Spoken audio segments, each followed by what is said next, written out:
So now we're back in our share and elevate, where Deshawn and I are gonna, just talk about some things that we liked. So one of the things that I really liked that you did was the chat box on your own personal website. So I didn't even think about that, but that is something that I'd like to put on mine just because I feel like there's a lot of pieces that I put together with my portfolio, with the IDET journal that was created, and then having specific artifacts that people can view. And then the contact me, I think that's really great, even though I have a page specific for that, but having a chat box if people want to know more. Yeah. And then the rating was also something that I really liked.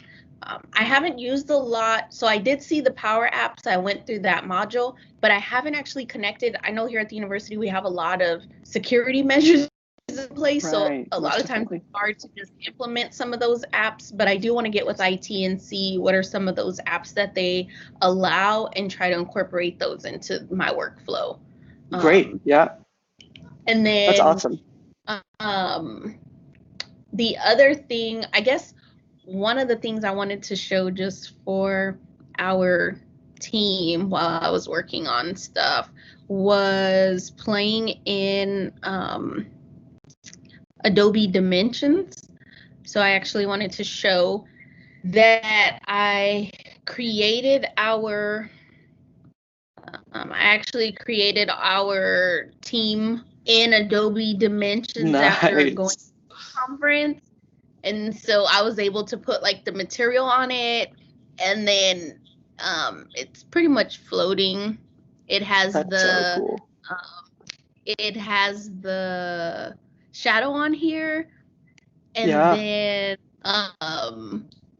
I mean, look at the colors, like as Yes, I love it. it shifts, then the colors do. And then since our name was Creative Lynx, I actually put these two links on Love here. it. Seeing this Taurus Yeah. shape, and then I just kind of linked them on the X together. So Nice. Was this your that first time using this, Deshauna? yes, and it's a lot of fun just Wow. playing in it. Yeah. Is this on the Google, sorry, not the Google, oh my gosh. Is this on the Adobe Creative Suite or Creative Cloud? Is this Yes, application? so Okay, it I'm is gonna part. download it. So it's basically the Adobe Dimensions is what they use to create 3D models. So what I Oh, want to do is nice. 3D images and drop them into Adobe Aero and create augmented reality. Right, I was So gonna ask how this, relates to Adobe Aero. That's really, really cool. that was how I created our, Wow. Thanks yeah, for that was, doing that, Deshauna. That's really, really awesome. it was a lot of fun though. Yeah. I think design is playing, so it's just playing. And Yeah, I'm gonna have to, play now too with that. I'm gonna download that after this conversation.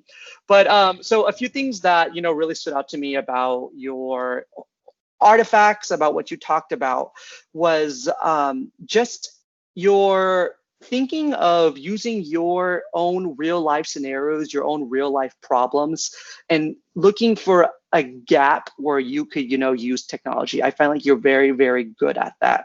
You're very, very good at thinking, how can I make this efficient?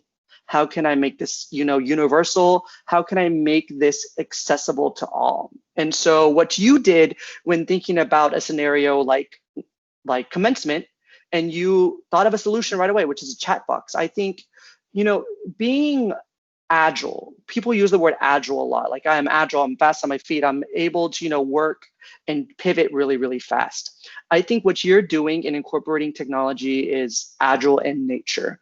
I think that there should be more than one way to communicate about commencement. Like, of course people are going to go to a FAQ, of course people are going to call a university, but think about all of the time saved by people just going to that chat box instead of like wasting time talking to a person on the phone.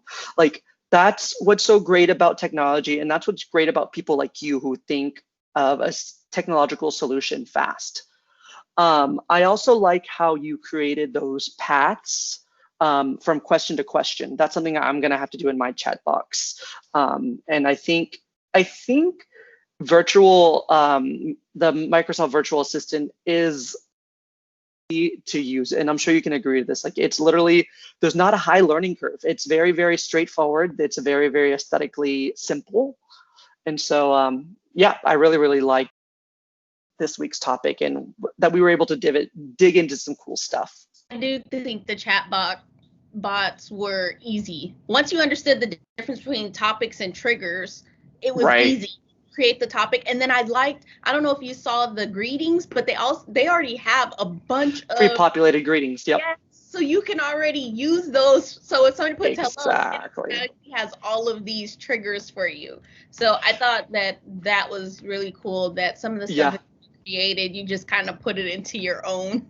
Interestingly enough, it's so weird how like just kind of life happens. So my company was looking to incorporate the chat box within our Adobe Captivate modules. And me and my team of instructional designers were able to incorporate that today. And we pitched it to the CEO and the CMO, and they were like, whoa, this is a game changer. So like, as I was learning about it, like literally within a few hours, I used it in work, and my higher ups and were just like, why haven't we been using this? So now going forth, this is, part of the workflow. And so I was able to incorporate it within a click to reveal action on Captivate, where the learner on the toolbar has this option for the chat box to pop up. And we worked with our IT team, and they're going to, get all the data and analytics from that chat box and be able to use that data. So it's crazy how fast I was able to use it in work. And it just makes, especially when you're a one-man team, right? In a sense, when you're like one person. So a lot of companies are downsizing, or you were talking earlier about being agile. And one of the things that I know has come to the forefront is this Agile Certified Practitioner certification. Yep. So it's, taking the place where people were just doing regular project management certification, they were doing their PMP. This Agile Certified is taking the place, because it's for people who are able to move from one thing to the next. So not being stuck on just the basic outline of PMP, but really being able to maneuver between concepts and ideas and working teams and most flows. Definitely. So, yeah. Man, I feel like we could probably talk all day and just geek out about all this. But man, I this has been very, very awesome from my end. So thanks to Shauna. No, thank you.